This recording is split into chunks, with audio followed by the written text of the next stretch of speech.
नमस्कार, मैं हूं आपके साथ आस्था कौशिक। बुलेटिन की शुरुआत बड़ी खबर से करने जा रहे हैं। आरके विश्वकर्मा यूपी के नए कार्यवाहक डीजीपी बन गए हैं। 1988 बैच के आईपीएस हैं आरके विश्वकर्मा और मई 2023 में रिटायरमेंट होना है।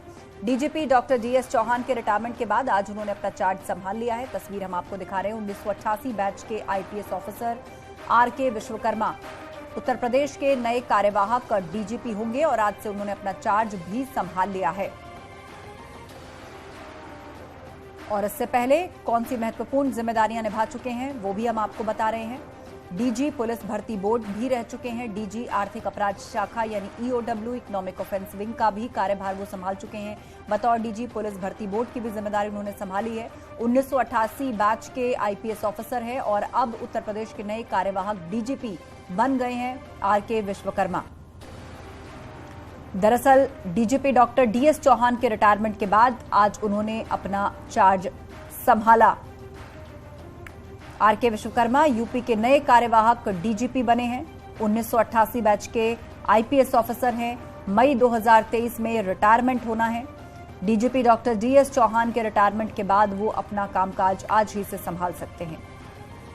तो आरके विश्वकर्मा को भी जान लीजिए। आज डीजी पुलिस भर्ती बोर्ड के पद पर है। डीजीपी का भी अतिरिक्त प्रभार उनको मिल रहा है। डीजी ईओडब्ल्यू का भी प्रभार उनके पास है। ये महत्वपूर्ण जिम्मेदारियां वो पहले से संभाल रहे हैं और मई 2023 में ही उनका रिटायरमेंट भी है। 1988 बैच के आईपीएस ऑफिसर आरके विश्वकर्मा अब यूपी के नए कार्यवाहक डीजीपी होंगे।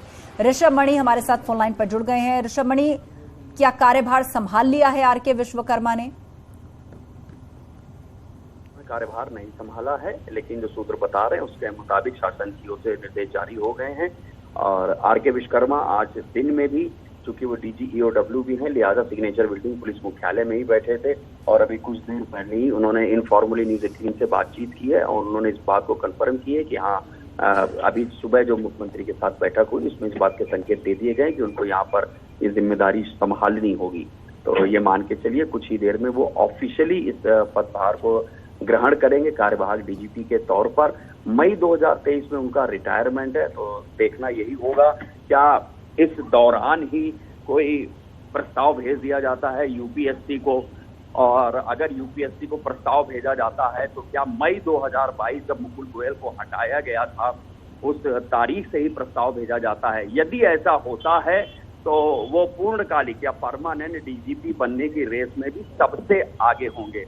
तो आगे आने वाला एक महीना काफी महत्वपूर्ण होगा कि सिर्फ कार्यवाहक डीजीपी ही बने रहेंगे आरके विश्वकर्मा या उन्हें पूर्णकालिक डीजीपी भी बनाया जाता है। उत्तर प्रदेश में जिस तरह से ओबीसी की सियासत हो रही है उससे जोड़कर भी कुछ लोग इसको देख रहे हैं, क्योंकि आरके विश्वकर्मा ओबीसी कैटेगरी से आते हैं, टेक्नोक्रेट अफसर हैं। पुलिस भर्ती बोर्ड के अध्यक्ष रहते हुए उन्होंने 1,60,000 पुलिसकर्मियों की भर्ती करवाई है। 80,000 पुलिसकर्मियों को प्रमोशन दिलवाया। इस दौरान भर्ती बोर्ड ने उनकी एक साफ सुथरे टेक्नोक्रेट अफसर के तौर पर शासन सरकार में पहचान है। तो अब देखना यही होगा कि एक ओबीसी एजेंडे के तहत आरके विश्वकर्मा को पूर्णकालिक डीजीपी बनाया जाता है या नहीं। फिलहाल उनके कार्यवाहक डीजीपी बनने पर मुहर लग रही है और वो कुछ देर में ही वापस आ सकते हैं पुलिस मुख्यालय सिग्नेचर बिल्डिंग। चलिए, बहुत बहुत शुक्रिया ऋषभ मणि तमाम अपडेट के लिए। तो जल्द ही अपना कार्यभार भी संभालेंगे और मई में उनका रिटायरमेंट भी होना है। पूर्णकालिक डीजीपी उनको बनाया जाता है या नहीं, इसको भी लेके कई तरह की बातें हैं और कई तरह की प्रक्रिया से जुड़ी बातें जिन पर विचार किया जा रहा है, जिन पर चर्चाएं चल रही हैं।